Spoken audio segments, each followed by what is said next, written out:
Hello and welcome back. Um,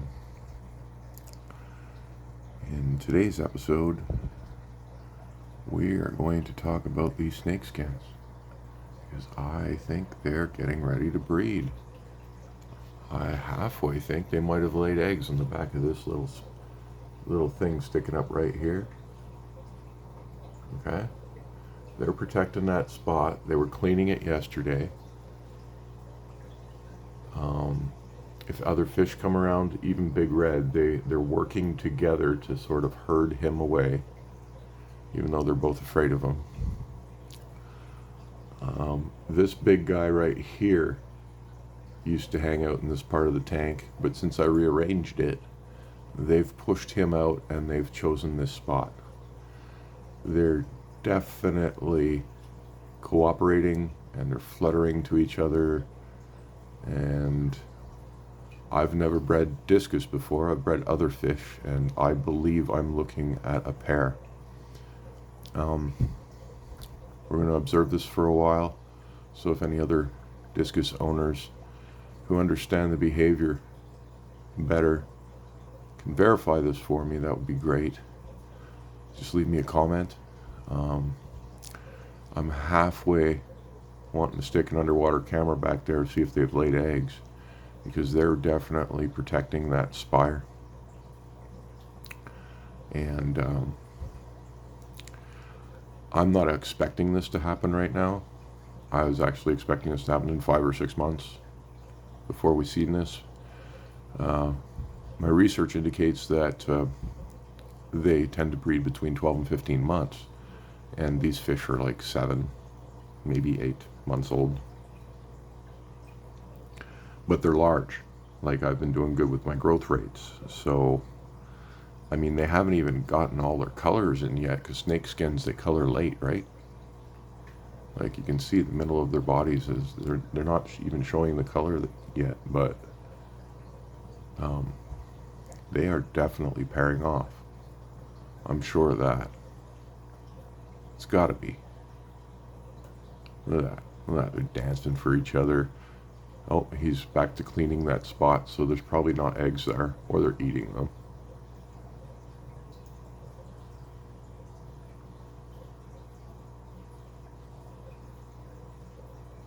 So, very exciting stuff.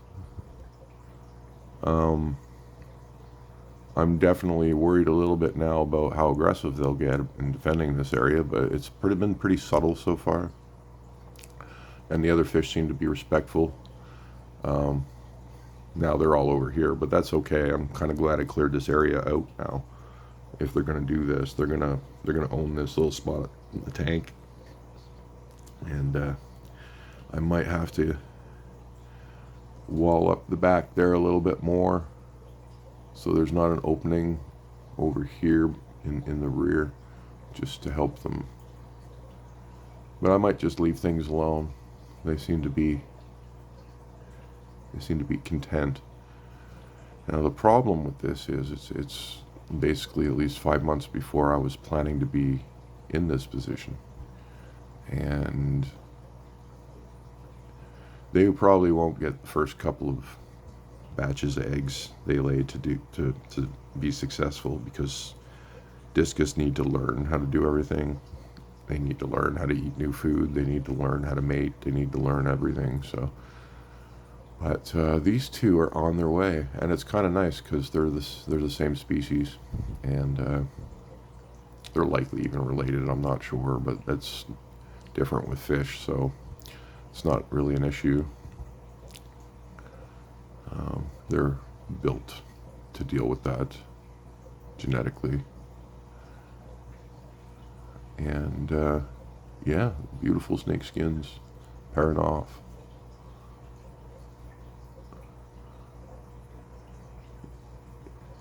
In the little arch that I made, they seem to enjoy that. It's really brightened their day. So I'm pleased. It's a little early though, and I wish they were bigger when they mated, but you can't decide what nature's going to do. See, you're getting a little too close. He's comes out, chases him back. But he's not like murderous, vicious, and I hope that doesn't occur. We're going to find out though. If it does, I'll take precautions. I'll probably have to move them out of here. My issue is this. What I need to do is get them over here. And I've been ghost feeding these to sort of prep them up, so they need a bit of a vacuum. But I don't have heaters yet, and I need heater controllers too. So we just got out of the Christmas season, some of it wiped out, and yeah, like I said, I was gonna have all of this going with a couple of sponge filters in there as well, and heaters and heater controllers by spring without issue. But yeah, I'm gonna be a little, if they start laying eggs now or getting too aggressive now, I can't use these yet. Now I could separate them into the 70 gallon. It's been seasoning for months, and it could support a couple of fish with ease. I do have heaters in here. I don't really have enough filtration going, but I could pull filtration from the 90 gallon and drop it in here, because I've got a lot in 90 gallon. I can pull sponge filter out of the sump, and they'd probably be okay with that, those two sponge filters in there. But I use this as a cistern to season my water for my next water change. I start putting fish in there, I won't have that anymore. So that's just another problem I have to defeat.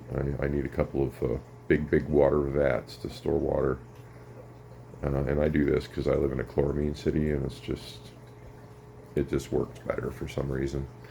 Can't even explain why, but there's probably a lot more in my tap water because my city's got like lots of heavy metals and all sorts of junk from the early industrial period that's polluted our waterways, and we have issues with sewage and all kinds of, it's just really bad. That's why we get these abnormally high doses of chloramine in my city.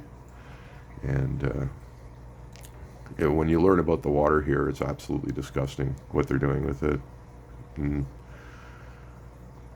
it's all based on a lack of infrastructure. If they would just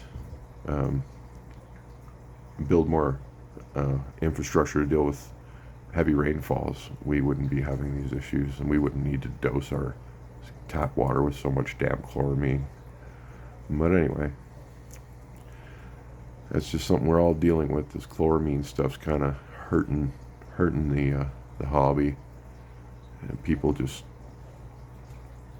death out of nowhere. It's very disheartening if you're not ready and you don't know how to watch for it. It can wipe you out.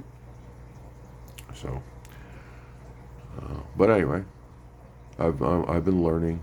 I've got some more stuff to do down the road. I mean, Rome wasn't built in a day. I'm a man on a budget, so eventually I'll put chloramine filters to help reduce all that stuff out of my tap water when I'm doing the fill.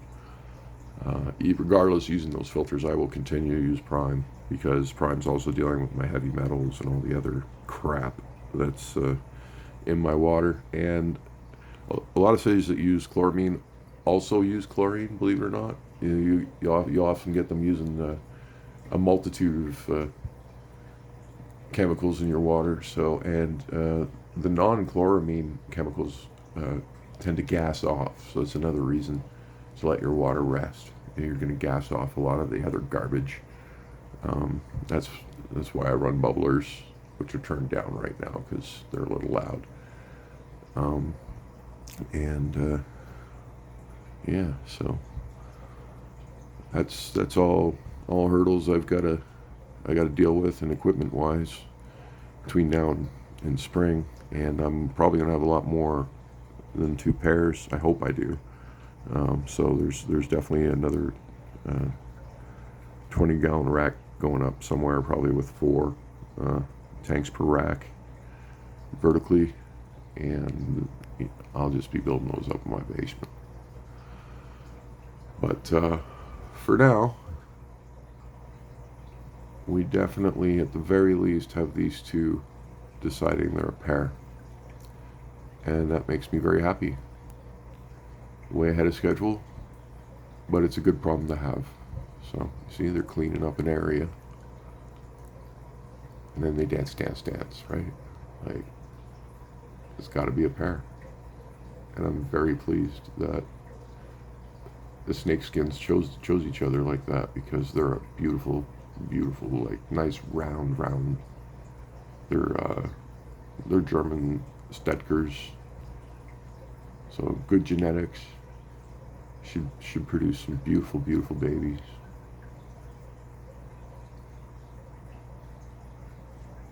So yeah, I don't know.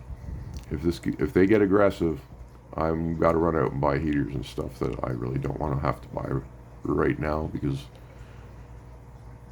it's just not a good month for me to spend hundreds of dollars on equipment.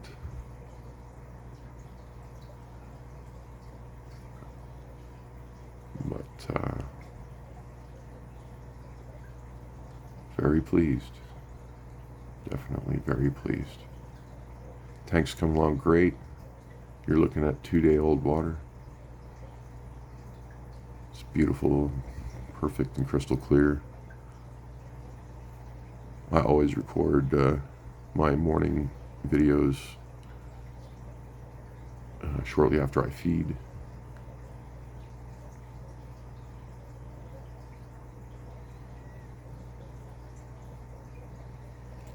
All the fishies are content.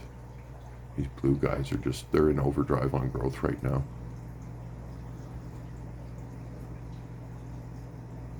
And when I notice this overdrive thing kick in, they grow fast. Like next month, this fish will be as big as the snakeskins and big red, probably closer to snakeskins.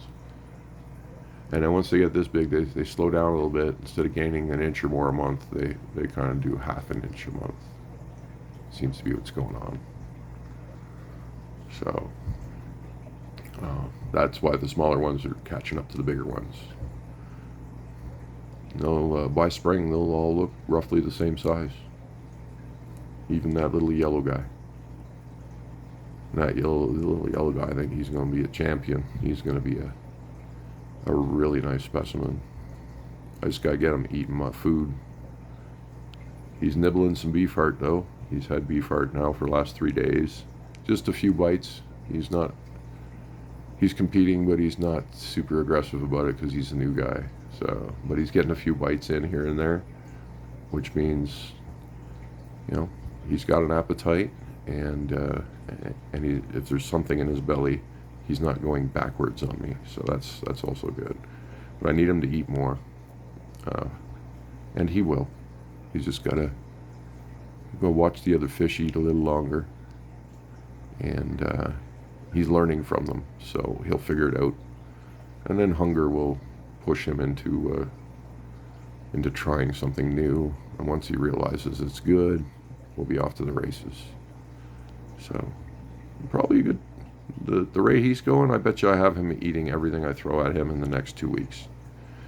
But it can take over a month sometimes, so I hope for his sake he catches on soon, because I want him to be perfect. Look at him at this size.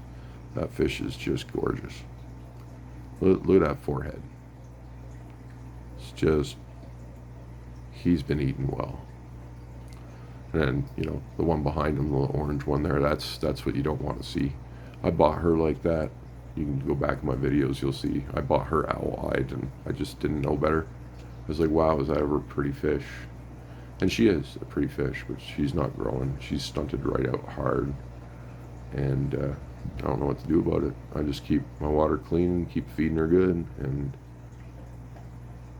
I would expect she's going to grow, because I don't think a discus can stay that small. So she'll never be a 12-incher, but she'll probably be a 5 or 6-inch fish eventually.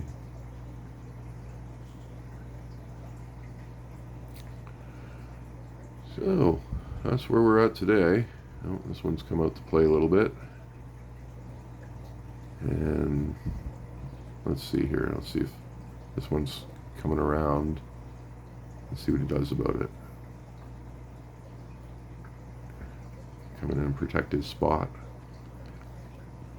He doesn't seem to care right now, but I don't think he sees him.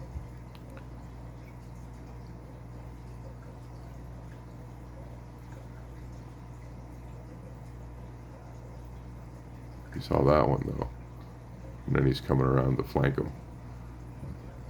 Deflect him away. Yeah. They're protecting this spire, right? This little knob right here.